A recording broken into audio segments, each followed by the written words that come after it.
I still remember the night those 6 numbers lit up my old television screen.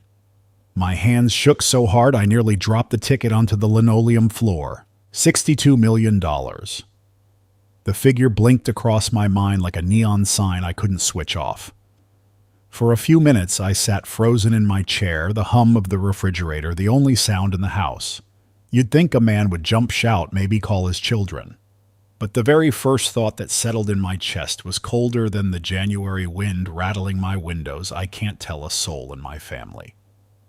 Before we continue, please subscribe to the channel and let us know where you're listening from in the comments. Money in my house had never meant love. It meant leverage. It meant a bargaining chip, a way to keep score. And I knew if they learned I had suddenly become a rich man, I wouldn't be Henry Lawson, their father or brother. I'd just be a walking bank account. I folded the ticket carefully and slid it inside the back of an old Bible Ellen had left on the nightstand. She'd passed a few years back, cancer taking her quicker than any of us had expected. I whispered to her memory, "Don't worry, Ellen. They'll never see this coming." The town outside my window was as quiet as ever. I've lived in this small corner of Ohio all my life. Folks here still wave when you pass, though most conversations don't go deeper than weather or the latest church potluck. Life moves slow in a town like this farm, trucks on the road, kids selling lemonade. In summer, the church bells ringing on Sundays. That slow rhythm suited me. I was 58, tired in my bones, but not ready to be dismissed like an old shoe. I owned a modest house nearly paid off. White paint peeling, porch light flickering, but it was mine. I mowed the lawn myself, leaned on the same squeaky rake each fall. To most, I looked like a man scraping by after losing his wife. And truthfully, that's exactly how I wanted them to see me. Because in this family, appearances had always mattered more than the truth. My son Mark lived an hour away with his wife and kids. He was forever behind on his mortgage, always one step from foreclosure. I had bailed him out more times than I care to admit, writing checks that never got repaid. My daughter Emily, bright and ambitious, had married a man who measured every relationship in dollars. I covered her tuition once, then her first car. She promised gratitude, but gratitude doesn't pay back.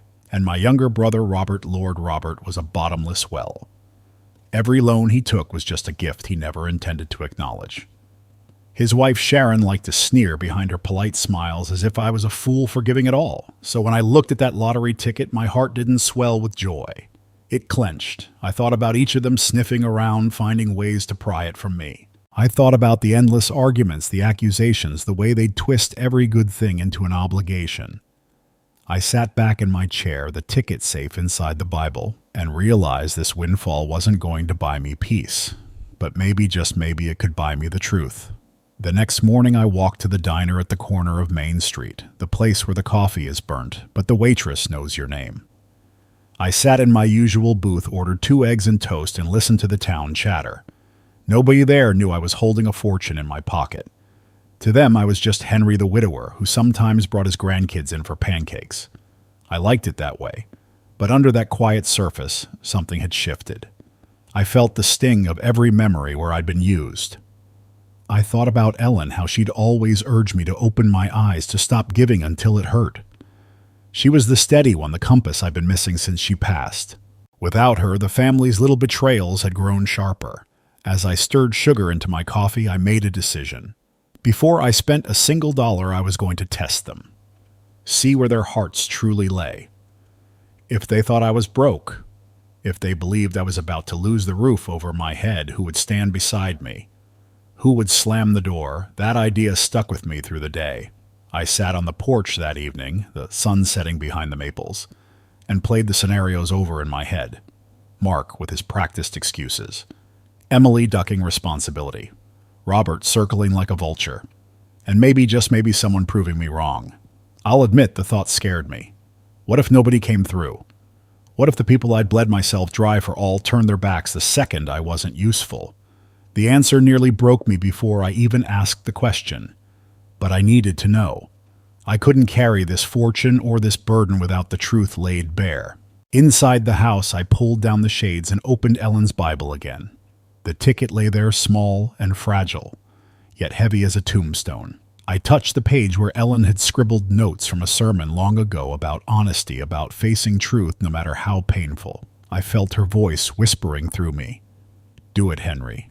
Don't be afraid of what you'll find. That night I barely slept. The old ceiling fan ticked above me and the house creaked like it always did. But my mind ran circles. I pictured calling Mark asking for a loan, hearing his reaction. I imagined Emily's polite voice going flat, her husband muttering in the background, Robert maybe offering to help by taking the house off my hands. Every possibility tasted bitter. Yet I also imagined something else, someone reaching out, someone proving love was stronger than money. That fragile hope kept me from sinking into despair. I rose before dawn, poured myself black coffee, and stared at the answering machine on the counter. Its red light blinked a message from the day before, probably Sharon, reminding me about a family barbecue I'd end up paying for. I let it blink. My mind was already set on a bigger test. The plan was simple. I would tell them I was on the edge, mortgage, unpaid bills stacked high, and that I needed $7,000 to keep the bank from taking the house. I wouldn't beg, just ask. Then I'd wait. I stepped outside as the sun cracked the horizon. The air smelled of wet grass, the neighborhood quiet, except for a train whistle far off. My hands gripped the porch railing, old wood rough under my palms. For the first time in years, I felt a strange kind of strength rising. Not joy, not hope exactly, but purpose. They thought I was weak, that I'd keep giving until nothing was left. But they were about to learn something different. I might have been broken down by age, by loss, by years of being taken for granted. Still, I wasn't finished. I whispered into the morning air, maybe to Ellen, maybe to myself. You think I won't fight back? Just watch me. I woke before dawn again, restless and tight in the chest. The ticket still slept inside Ellen's Bible, tucked between fading sermon notes. I didn't touch it that morning. Instead, I sat at the kitchen table with a legal pad and pen, mapping out what I would say to my son. Mark would be the first. It felt strange, rehearsing a lie meant to reveal the truth. I scribbled out lines, crossed them off, muttered words under my breath. Mortgage past due, bank breathing down my neck. 7,000 short or I'll lose the house. I tried to picture his reaction. My gut already told me what it would be, but a part of me prayed I was wrong. The coffee pot sputtered behind me, filling the room with that bitter smell. I poured a cup, let the steam rise into my face, and steadied myself. Mark had always been my boy, stubborn as an oak, but still my son. I remembered little league games where I stood behind the fence shouting encouragement even when he struck out. I remembered the first time he came to me ashamed when his mortgage slipped behind. I wrote the check then, wrote more later. Each time I told myself it was just a rough patch. Each time the rough patch grew longer. By 7 o'clock I was pacing. The phone on the counter looked bigger than it was, like it had swollen overnight into a challenge. My hand hovered, then pulled back. I wasn't afraid of asking. I was afraid of the answer. Finally, I dialed. The ring stretched on my heart, drumming, "Dad." His voice sounded surprised. "It's early. Everything okay?" I swallowed hard. "Not really, son. I hate to even say this, but I'm in trouble with the house. Mortgage is behind. I'm short about 7,000. If I don't catch up soon, the bank's gonna take it." There was silence on the line, then the sound of him exhaling long and weary. 7,000. "Dad, I can't just pull that kind of money out of thin air." I know it's a lot, I said, keeping my tone level, but I thought maybe you could help. I've helped you in the past. I wouldn't ask unless he cut me off. You've helped me, yeah. And I appreciate it, but things are tight here too. Kids need braces, mortgages climbing. Honestly, Dad, maybe it's time to think about selling that old place. You can't manage it forever. His words stung more than I expected. I forced a breath. Sell it. That house is all I've got. It's just a house, Mark said quickly, almost rehearsed. Downsize, move into an apartment or something easier. You'd have cash left over. It makes sense. I gripped the receiver tighter. My free hand shook, so I pressed it flat against the counter. I'm not ready to give up my home. Look, he said, his voice softening just enough to sound polite. I love you, Dad, but I just don't have 7,000. I wish I did. I sat there staring at the wallpaper, peeling near the phone jack, letting his words settle like dust. I understand, I managed. Thanks anyway. We said goodbye. The line clicked dead. For a while I stayed frozen, receiver heavy in my hand. Then I hung it up and reached for the small tape recorder I'd placed beside the notepad. I pressed stop the cassette wheels, slowing to silence. Proof. Evidence. I labeled it with his name. My hands trembled, not from victory, but from loss. I'd expected it. But hearing your own child weigh you against dollars is a wound no father should know. I walked outside, needing air. The neighborhood was waking, dogs barking, a school bus groaning down the street. Across the way, my neighbor Mrs. Grant watered her flower beds. She waved. I lifted a hand, forced a smile. No one could see the storm rattling in my chest. Back inside, I sank into Ellen's old rocker. The wood creaked the way it had for decades. I could almost feel her presence there, scolding me gently for being surprised. Henry, she would have said, you knew who they were. You've known for years. She was right. But knowing and feeling are two different things. By afternoon, I decided I couldn't stop with Mark. If the test meant anything, I had to carry it through. Emily would be next. But I wanted to write down everything while it was fresh, so I opened the notepad again. My handwriting shook as I recorded every word Mark had spoken. I wrote his excuses, his suggestion to sell the house, the flat tone of his refusal. The page blurred once as my eyes watered, but I blinked it away. This wasn't weakness. This was record-keeping. As the sun slid lower, I thought back over the years. Mark at 12, tall and lanky, asking me to throw the baseball until my shoulder ached. Mark at 22, fresh out of college, proud and eager. Somewhere along the way, need and entitlement had blended together until he no longer saw me as a father but as a source. Maybe I had let it happen by always giving in. Maybe love had blinded me. Still, part of me wanted to believe he'd call back. Maybe he'd talk with his wife, scrape something together, surprise me. Each ring of the phone set my heart jumping. But the phone stayed quiet. Evening came, shadows lengthening, and all I had was silence. I sat on the porch after supper, the twilight air cool against my skin. The streetlight buzzed overhead, moths flickering around it. I thought of Ellen again. She'd always preached patience, kindness, grace. But she also believed in truth. Maybe this whole scheme was reckless. Maybe it was cruel. Yet the deeper cruelty was theirs, taking and taking until nothing was left. I rubbed my temples, trying to quiet the ache. One test down. One failure. Tomorrow would bring another. I whispered into the dark voice, barely more than breath. If they won't stand by me when I'm down, they sure won't deserve me when I'm up. The crickets answered steady and relentless, filling the silence Mark had left behind. The next day stretched long and heavy like the clouds that sometimes linger over our Ohio town. In early spring, I woke early again, the house still and dim, and sat at the kitchen table with my coffee cooling between my hands. The tape from my call with Mark lay in front of me, a plastic rectangle holding words I wished I'd never heard. His voice kept circling in my head. It's just a house, downsize, move into an apartment. I knew I couldn't dwell there too long. The plan wasn't finished. If I stopped at Mark, I'd never know the full truth. Emily was next, my girl. I pulled out my notepad, the same one where I had recorded Mark's refusal, and drew a line across the page. At the top, I wrote her name. Memories flooded in as the ink dried. Emily at 6 years old, hair in braids, running across the yard into Ellen's arms. Emily at 16, stubborn, but sweet, crying on my shoulder when a boy broke her heart. Emily at 20, heading off to college in a beat-up car I bought for her, waving as if the world were wide open.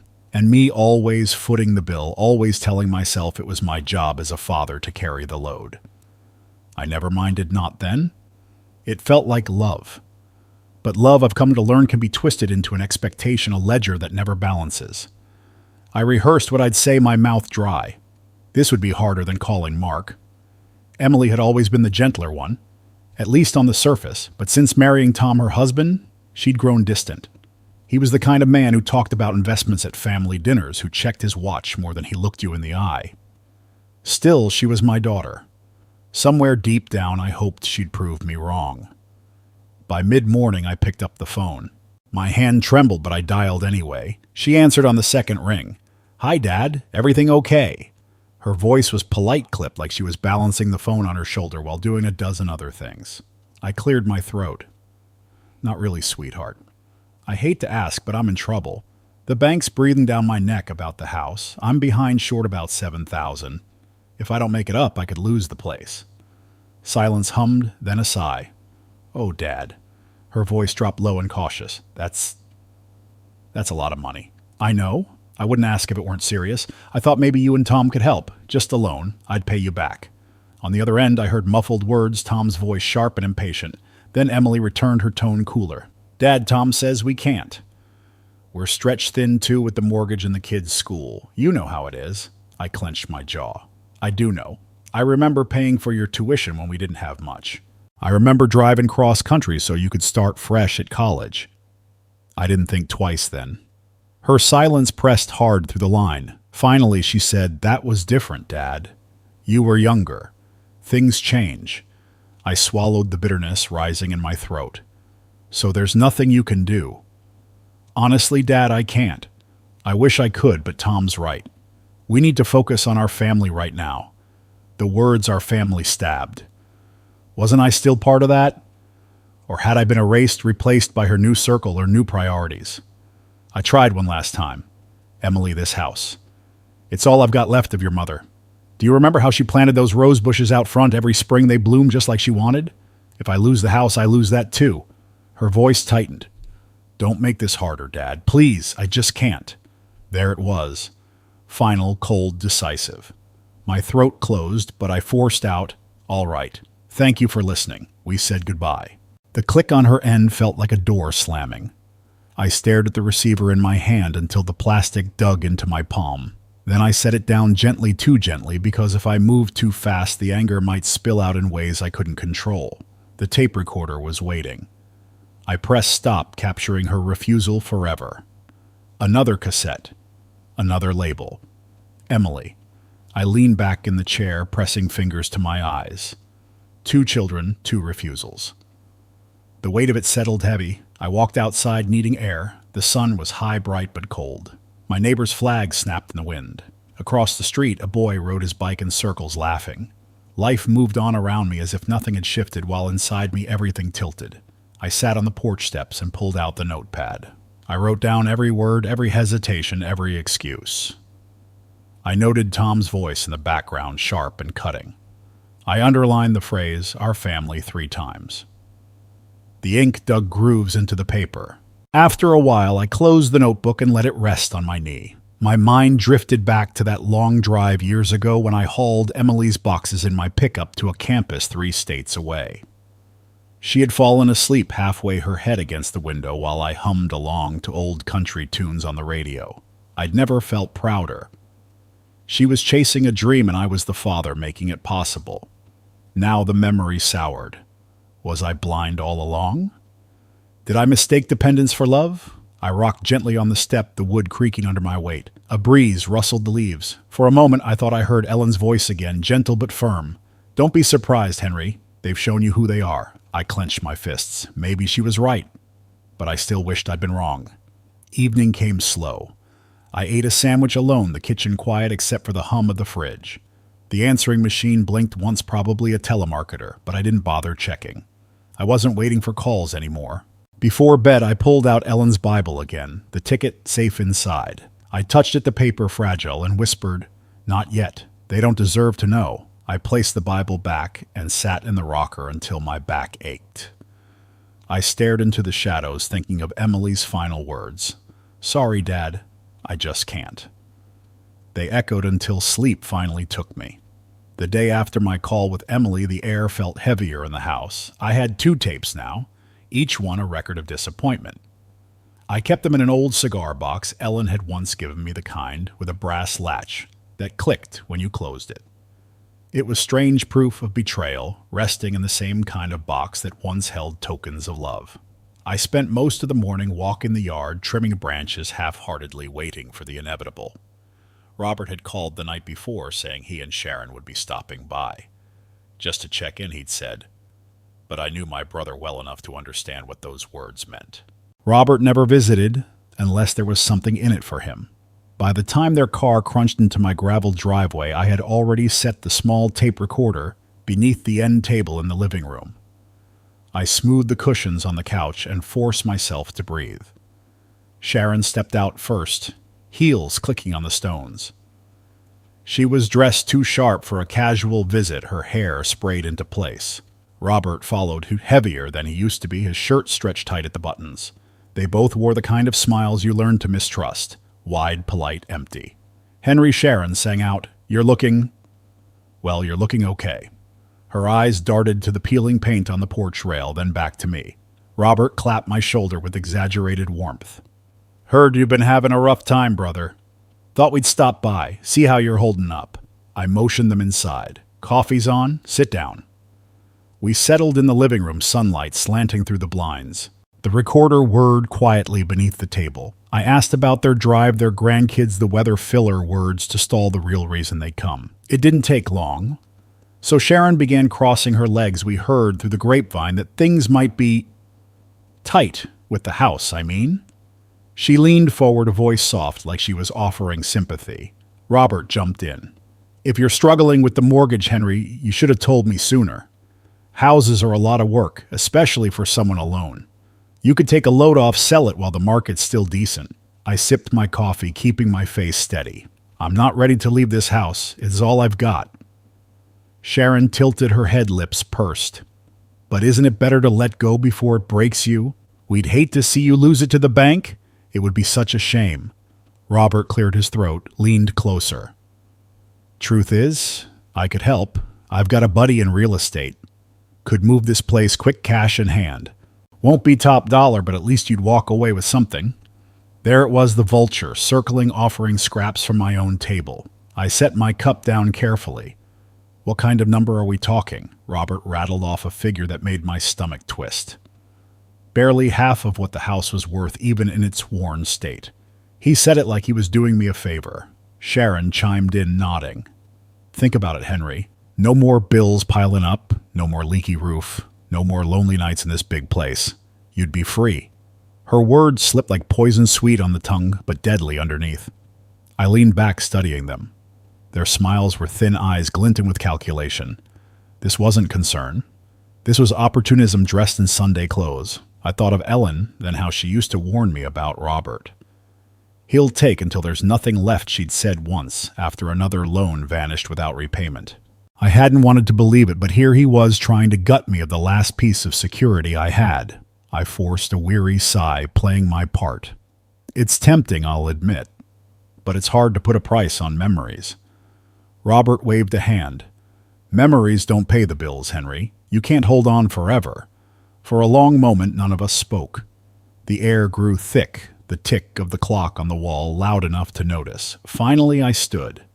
"Let's have some dinner. I cooked stew this morning." We moved to the kitchen. I ladled stew into bowls, the smell of carrots and beef filling the silence. They ate politely, making small talk, but the undercurrent never shifted. Every spoonful felt like a negotiation waiting to resume. Halfway through the meal, Sharon laid her spoon down. "We only want what's best for you, Henry. Really. But sometimes what's best is letting go." Robert nodded, his jaw working as he chewed. "You think about it. My offer won't last forever." I stirred, my stew appetite gone. "I'll think about it," I said, though we all knew what that meant. The rest of dinner passed in brittle pleasantries. When they finally stood to leave, Sharon hugged me too tightly, perfume sharp in my nose. Robert patted my back, murmuring, "You'll see reason, brother." Their car pulled away, gravel crunching into silence. I stood on the porch until the taillights disappeared, then went back inside. I knelt by the end table, pulled out the recorder, and rewound. Their voices filled the room, smooth, coaxing, insistent. Evidence. Another tape for the cigar box. I labeled it with Robert's name and slid it into place beside the others. For a long while, I sat in the dim living room, listening to the house breathe around me. The clock ticked. The refrigerator hummed. The floor creaked under my chair. I thought about the stew cooling on the stove untouched. 3 tests. 3 failures. My children and my brother, each one proving Ellen's warnings right. I picked up the cigar box, heavy now with the weight of betrayal, and whispered into the silence. If family can't stand by you when you're down, then maybe they don't deserve to be called family at all. The morning after Robert and Sharon's visit, I woke with a weight in my chest heavier than any I'd carried before. My cigar box now held 3 tapes, each one a nail in the coffin of trust. Mark had excused himself with mortgages and braces. Emily had hidden behind Tom's voice. Robert had tried to circle like a hawk over roadkill. And all the while, my house, my last sanctuary, was being treated as nothing more than a bargaining chip. I sat at the kitchen table with my Bible open, the ticket still tucked inside. The pages seemed to glow faintly in the soft light, Ellen's handwriting scrawled in the margins. Her words about grace and honesty stared back at me, but so did the reality of betrayal. There was one more person I had to see, though she wasn't part of the inner circle of my children and brother, Martha. She had been Ellen's cousin, older by a handful of years, living on a pension so small I couldn't fathom how she made ends meet. Martha had always been kind, bringing Ellen casseroles when she was sick, sitting with her through chemo appointments, sending cards with little scriptures inside. If there was anyone who might surprise me, it was Martha. By late morning, I drove across town to her small apartment complex near the edge of the river.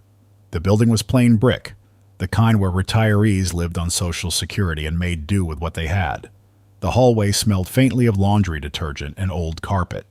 I knocked gently on her door. It opened, and there she was, shorter than I remembered her back, a little more stooped, but her smile was real. "Henry, what a surprise. Come in, come in." Inside, the apartment was tidy but sparse.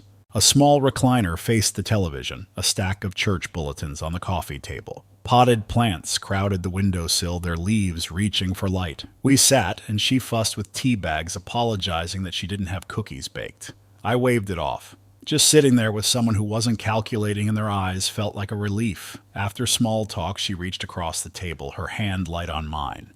"Henry, I heard whispers you're in trouble with the house. Is that true?" I nodded slowly, letting my shoulders sag. "It's bad, Martha. I've fallen behind about 7,000 short. Bank's ready to take it if I don't catch up." Her eyes widened with worry. She didn't ask why. She didn't scold. She didn't tell me to sell or downsize. Instead, she got up, shuffled into her bedroom, and returned with an envelope. She pressed it into my hands. "It's not much, but it should help. Nearly everything I've managed to save over the years. About 6,000. I'll write you a check for the rest if you need it." I stared at her, stunned. "Martha, you can't. You need that money, your medicine, your groceries." Her grip tightened on my hand. "Henry, I've lived with little my whole life, but family is family. You were there for Ellen until the end. You're all that's left of her. If I can't give you this, then what good is it sitting in a bank? You matter more." My throat closed. Tears burned hot behind my eyes. This woman living on pennies was offering me nearly everything she had. Not for gain, not for leverage, but out of love. I covered my face with my hands, shoulders shaking. For days I'd been building a wall of anger and disappointment. Now it cracked.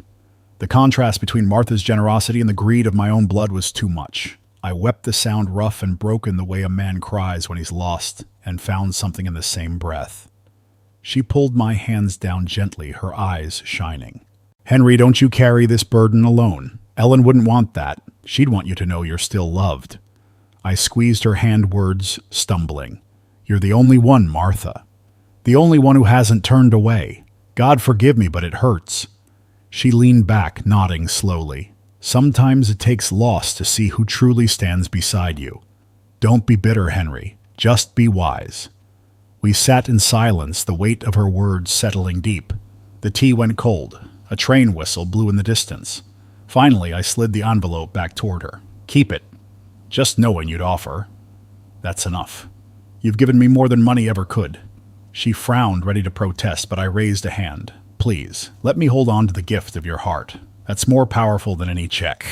Her eyes softened, and she tucked the envelope away without another word. When I left her apartment that afternoon, the sky had cleared, the river gleaming in sunlight. My chest still ached, but it carried a different weight, sorrow laced with gratitude. I had seen the true face of my children and my brother and my sister-in-law, but I had also seen the true face of love. Driving home, I thought of Ellen again. She would have smiled at Martha's kindness. She would have told me not to give up on people entirely. I parked in my driveway, sat behind the wheel, and whispered into the empty air, "Thank you, Martha. Thank you for reminding me there's still light in this world." Inside, I added nothing to the cigar box that night. No tape, no record of betrayal. Just a memory worth keeping. After leaving Martha's apartment, I carried her kindness like a fragile flame cupped in my hands. But when I returned to my house and shut the door behind me, the shadows crept back in. My children hadn't lifted a finger. My brother had circled like a predator. Only Martha had offered her all, though she had the least to give. I knew the test couldn't end there. If I wanted the truth revealed in full, I had to let the performance continue. So I made myself look the part of a man slipping deeper into ruin. I started small. I let the yard grow, untidy weeds pushing through the cracks in the walk. I wore the same faded flannel shirt several days in a row, leaving the collar unbuttoned and the fabric wrinkled. I left the porch light unrepaired, flickering like a beacon of neglect. Then I took it further. I arranged for envelopes to arrive in the mail, final notices, demand letters. They weren't real, but they looked the part, and I left them scattered on the kitchen table where anyone could see. I let dishes pile in the sink, let dust gather on the mantel. The house began to reflect what my family had always suspected: Henry Lawson beaten down on his way to losing everything. It didn't take long for the ripples to spread. Mark called one evening, his tone brisk. "Dad, I've been thinking. You can't keep up with that house. It's too much for you." I leaned back in the rocker, listening. "I've managed fine so far." "You're not fine," he snapped, then softened as if catching himself. "What I mean is, you shouldn't have to live like that. There are places, assisted living communities. They'd take good care of you. Meals, activities, medical staff. You wouldn't be alone anymore." The words hit me like cold water. My own son suggesting I surrender my independence, tuck myself away where no one had to bother with me. "I'm not ready for that," I said, voice steady. "Dad, you can't handle life on your own." His words cut deep, even though he probably believed he was being practical. After the call ended, I sat in the dark, the dial tone buzzing in my ear until it faded. I pressed the tape recorder's button, capturing his suggestion forever. Another mark in the ledger. Emily didn't call. Instead, a few short text messages buzzed across my old flip phone. "Thinking of you, Dad. Hang in there. Sorry we can't visit this week." Empty words tossed like crumbs. When I replied, asking if she could stop by, she said Tom was busy, the kids had soccer, maybe another time. Always another time. But Robert, he was persistent. He showed up at my door 2 days later, Sharon hovering behind him with that sharp smile. Robert looked around the yard, taking in the weeds, the peeling paint. "Henry," he said, spreading his arms as though to embrace the scene, "this place is falling apart. You're only making it harder on yourself." "I've lived here most of my life," I said, "and you can't anymore. You're drowning. Let me take it off your hands before the bank does." His eyes flicked to Sharon, who chimed in sweetly. "It would be such a relief, Henry. Think how much easier life could be." I invited them in, and we sat at the kitchen table littered with the staged overdue notices. Robert picked one up, whistled low. "This is serious. You can't ignore this." "That's why I'm asking for time," I replied. "But time isn't easy to come by." Robert leaned closer, his voice dropping. "You don't have time. Sell now while you still can. I'll make it quick, painless. You'll thank me later." I nodded slowly, letting them think they had me cornered. But inside, anger churned like a storm. After they left, I closed the door and leaned against it, shaking. My hands balled into fists. The cigar box upstairs now held 4 tapes, each one darker than the last. I spent that evening pacing the living room, my mind replaying every word. Mark pushing me toward a nursing home. Emily hiding behind silence. Robert pressing harder for my house. Even Sharon's smugness echoed in my ears. The net was tightening, and they believed I was caught. They saw me as a man too weak to resist, too worn down to fight. And that was exactly what I wanted them to see. But in truth, I was no fish tangled in a net. I was the one casting it. As the clock ticked toward midnight, I stood at the window, staring out at the dark yard. The weeds whispered in the breeze. The porch light flickered weakly. Anyone passing by would see a man's life unraveling. But I knew better. I was waiting, patient as a hunter, for the moment they would step fully into the snare I'd laid. I whispered into the empty room, "You think I'll go quietly. You think I'll hand you everything I have, but you don't know me, not yet." The words hung in the air, firm as a vow. I had been patient long enough. I had played the part of the weary man. Let the weeds grow tall, let the dishes stack, let the light over the porch sputter like a dying ember. They believed I was slipping, and that was exactly what I wanted. Now it was time to draw the circle tight. So I made the calls. I told each of them, Mark, Emily, Robert, and Sharon, that I wanted us to sit down together. It's time to talk about the future, I said in a voice that carried just enough weariness to sound convincing. None of them hesitated. They smelled blood in the water. The morning of the gathering, I walked through the house with purpose. In every room where they might linger, I tucked a recorder behind the lamp in the living room, beneath the runner on the dining table, even near the kitchen window. My little army of witnesses, silent but ready. By the time the first car pulled into the driveway, the house was set. I sat in Ellen's rocker on the porch, watching as Mark stepped out of his SUV. He adjusted his tie as if arriving at a business meeting. Emily arrived next, slower, her eyes darting as she got out of Tom's car.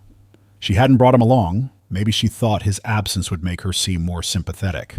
Robert and Sharon were last, pulling up in a sedan that smelled no doubt of her perfume before the doors even opened. Inside, the air grew heavy. We gathered around the dining table, the same table where Ellen once served roast chicken and mashed potatoes, where laughter had once lived. Now it felt like a boardroom, and I was the subject of negotiation. Mark cleared his throat, leaning forward with his hands clasped. "Dad, we need to be practical. You can't keep pretending you can handle this place. It's time to make decisions."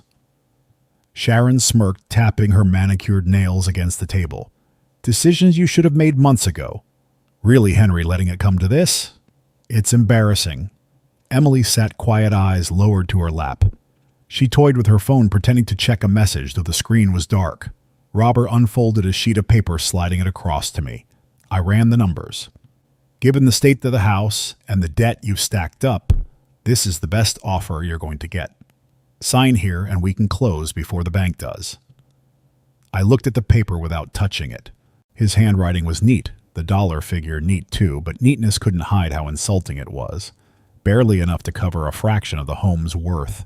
The silence stretched until Sharon laughed, sharp and cold. "Oh, come on, Henry. You can't really think you have a choice. Look around. You're sinking. Be grateful someone's willing to throw you a rope." My hands curled under the table, hidden from view. My heart pounded, but I forced my voice to stay even. "I asked you here to talk, not to be told what to do." Mark's jaw tightened. "This isn't about pride, Dad. It's about reality. You're old, the house is falling apart, and the bills aren't going away. Selling is the only smart move." Emily finally spoke, her voice thin. "Maybe Mark's right. Maybe it's time." She didn't look at me when she said it. I let their words wash over me, each one twisting like a blade. For a moment I thought of Martha, of her warm apartment and her trembling hands offering all she had. The memory steadied me. "I've lived here for decades," I said softly. "Your mother planted roses in the yard. Every spring they bloom. Do you know what it feels like to sit on the porch and see them come back year after year?" Sharon rolled her eyes. "Roses don't pay property taxes." The tension broke, then voices rising, each one louder than the last. Mark jabbed a finger at me. "You're making this harder than it needs to be. Sign the papers and let us handle it." Robert slammed his palm on the table. "If you wait, you'll get nothing. Do you understand that nothing?" Emily shrank back, but even she whispered, "Dad, please, just listen to them." Their faces blurred in my vision, a chorus of greed, pity, and scorn. My heart pounded, but behind the pounding was resolve. Every word was being captured, every sneer, every insult, every ounce of calculation. Soon they would hear themselves played back. The fight wound tighter. Sharon leaned across the table, her smile sharp as glass. "Henry, the truth is, you're a burden to all of us. You should be thanking Robert for even making an offer."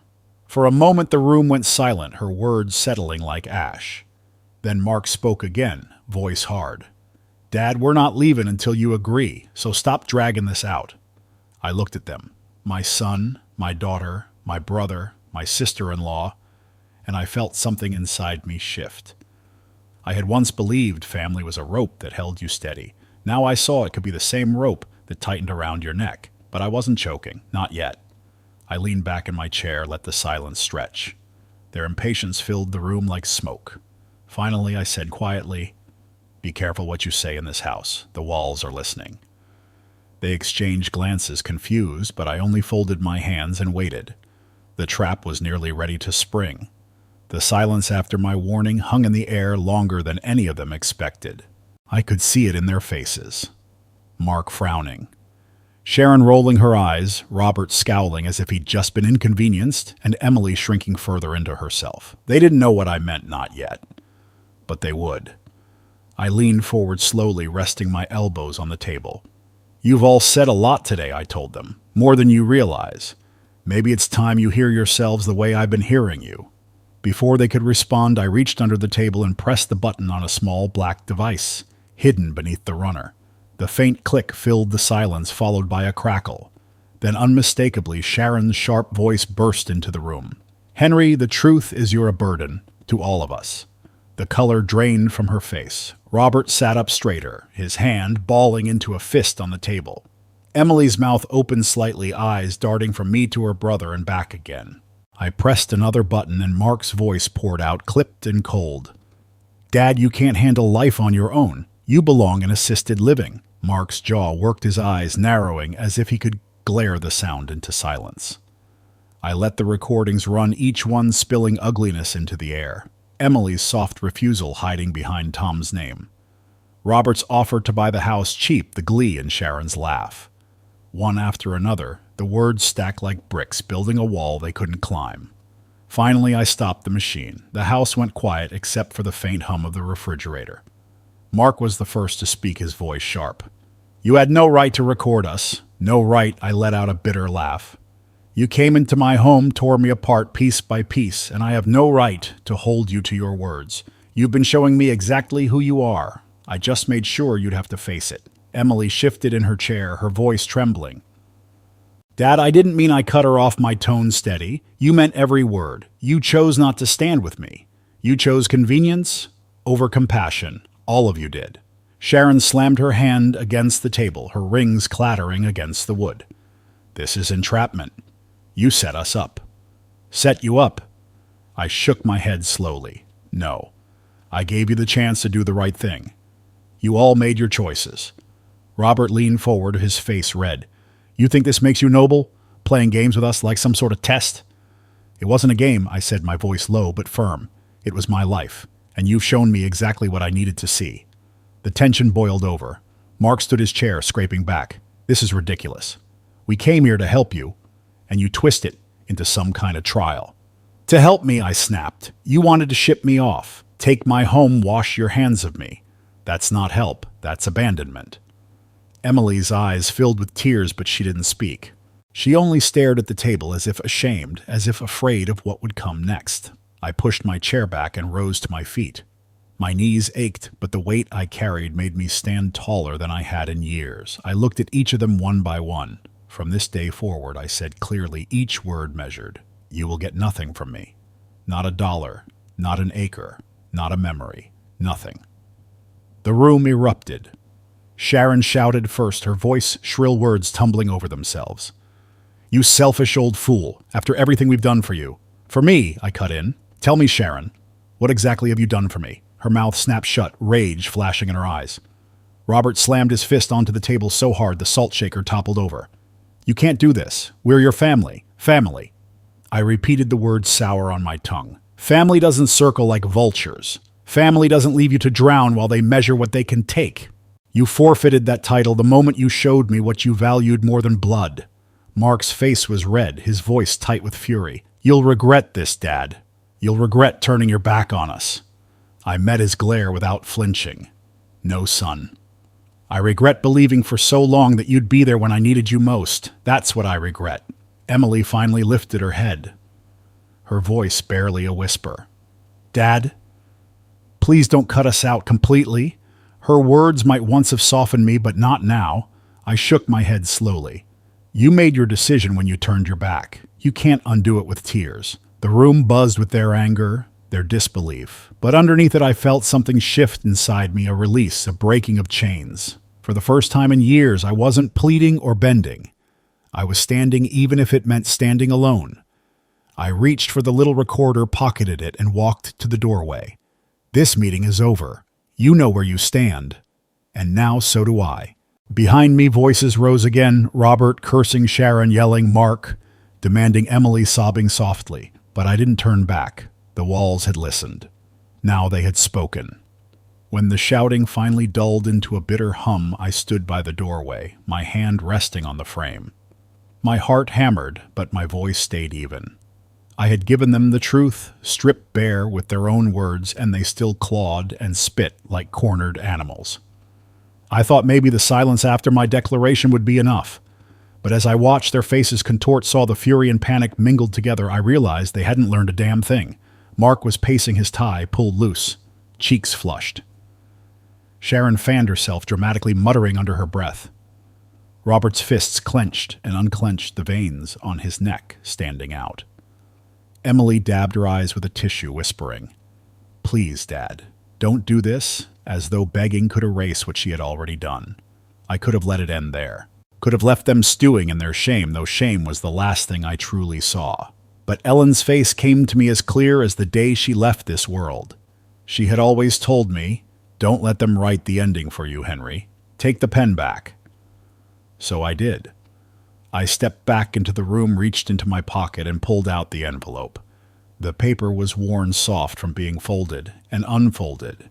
The ink on the ticket smudged from my thumb, tracing it over and over. They all froze, eyes drawn to my hand. "What's that?" Robert asked, suspicion sharpening his tone. I looked at him first, then at each of them, letting the weight of the moment settle. Then I laid the ticket flat on the table. "That," I said quietly, "is 62 million reasons why I don't need a single one of you." The room went silent. Completely, utterly silent. The kind of silence where even the walls seemed to hold their breath. Sharon was the first to break it. Her laugh was high brittle. That's a joke. Some kind of prop, but her eyes betrayed her. She leaned forward, her hand trembling as she reached for the slip of paper. I pulled it back before her fingers could touch. Mark blinked rapidly as if his mind had just short-circuited. "Dad, what are you saying?" I leaned back, the anger in me cooling into something sharper. Something steadier. 3 weeks ago I won the lottery. $62 million. And before I spent a single penny, I decided to see who in my family still had love to give when they thought I had nothing. Emily gasped, pressing a hand to her mouth. Her tears came faster, but they looked different now, more desperate than sorrowful. Robert shook his head violently, his face twisted. "You mean you've been lying this whole time, playing us for fools?" I met his outrage with calm.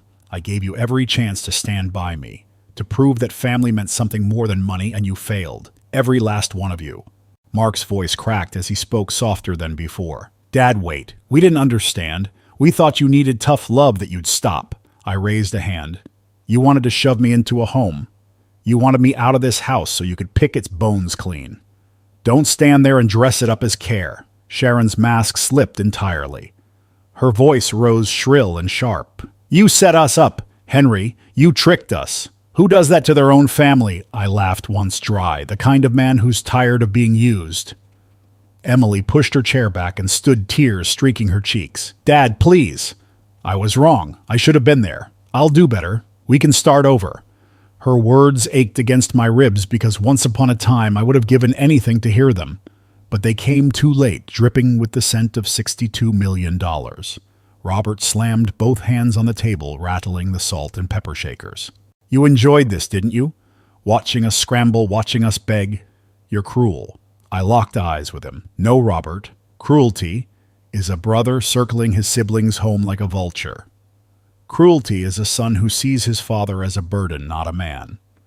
Cruelty is a daughter who can't lift a finger unless her husband allows it." What I did was hold up a mirror. Mark sank back into his chair, his shoulders sagging. He looked more boy than man in that moment, but pity didn't move me anymore. "I can't believe this," Sharon muttered, shaking her head. $62 million, and you're just throwing us aside." I stood tall, taller than I'd felt in years. "You threw yourselves aside the moment you chose greed over love. This ticket didn't change you. It only revealed you." The silence returned, heavy and raw. I gathered the ticket, slipped it back into the envelope, and slid it into my pocket. "You wanted to know what the future holds," I said, my voice calm, almost gentle. "It holds no place for you in my will, in my house, or in my heart." Their faces told me everything. Mark's desperation, Emily's regret, Robert's fury, Sharon's venom. They weren't hearing my words, they were calculating already, searching for the angle they might still play. And in that moment I understood what Ellen had meant. I had taken the pen back. The story was mine again. I turned toward the door. Behind me, voices broke out, Mark pleading Emily, promising Robert, cursing Sharon, blaming me for goading them. But their words rolled off me like rain on stone. The truth was out. The mask was gone. And the twist of it all was this wealth hadn't bought me freedom. It was their betrayal that did. I didn't sleep the night after the gathering. The house was still, but my mind was anything but. Every word they had hurled at me rattled around in my skull. Every threat, every plea, every denial. But alongside the bitterness was something else: clarity. For the first time in years, I knew exactly what had to be done. I sat at the kitchen table until dawn, Ellen's rocker creaking softly in the living room with each draft of wind. The ticket was in front of me, the edges worn from handling, and beside it lay a pad of paper where I'd scrawled names, amounts, ideas. It wasn't about punishment anymore.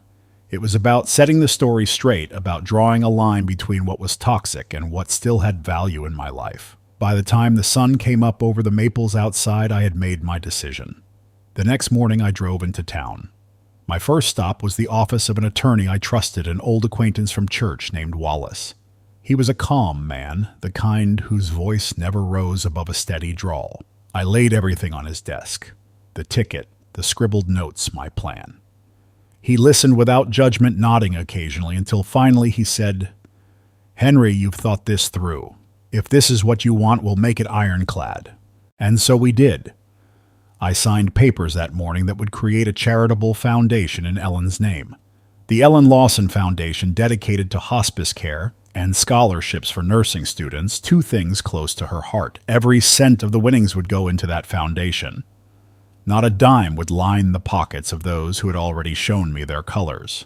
I also wrote provisions for Martha: a modest house by the lake fully paid, and a monthly stipend that would mean she'd never have to choose between groceries and her medication again.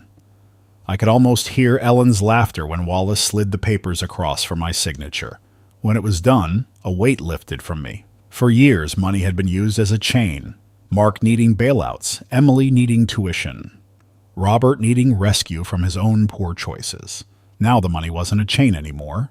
It was a key, and I had turned it in the lock. A few days later, I called them all back, not to reconcile, but to end things cleanly. We gathered again in my living room. The atmosphere was tense, brittle, like dry leaves ready to crumble. I stood in front of them, holding no papers, no recordings. Just myself. "I wanted you to hear it from me," I began. "The lottery winnings are gone. Not to you, not to me, but to a foundation in your mother's name. Every cent will go toward helping people she cared about in life, and Martha will be provided for because she gave when no one else would." The uproar was immediate. Sharon's shriek cut through the air. Robert cursed, his voice echoing off the walls. Mark demanded explanations while Emily sobbed into her hands. I didn't flinch. I didn't raise my voice. I simply said, "It's over. You chose what you chose. And I have chosen too." Their protests blended together, a chorus of outrage that no longer reached me. For the first time in years, their words had no power. When they finally stormed out, slamming the door behind them, I stood in the silence that followed. It wasn't the heavy silence of betrayal this time. It was lighter, cleaner. Like the air after a storm has passed. That evening, I sat on the porch as the sun set, the sky streaked with gold and crimson. The roses in the yard caught the last light, glowing like embers. I rocked gently in Ellen's chair, the wood creaking beneath me, and let the stillness sink in. I thought about Martha, soon to have a home of her own, where she could breathe easy. I thought about the foundation bearing Ellen's name, a legacy that would outlast all of us. And I thought about myself, finally free of the weight of being someone's wallet, someone's scapegoat, someone's afterthought. I whispered into the twilight as if Ellen might still be listening. I did it, love. I took the pen back, and the ending is ours. The crickets began their chorus, the air cooling against my skin. For the first time in years, I felt peace, not the fragile kind that could shatter with a phone call, but the sturdy kind that came from knowing I had stood my ground. Money doesn't change who we are.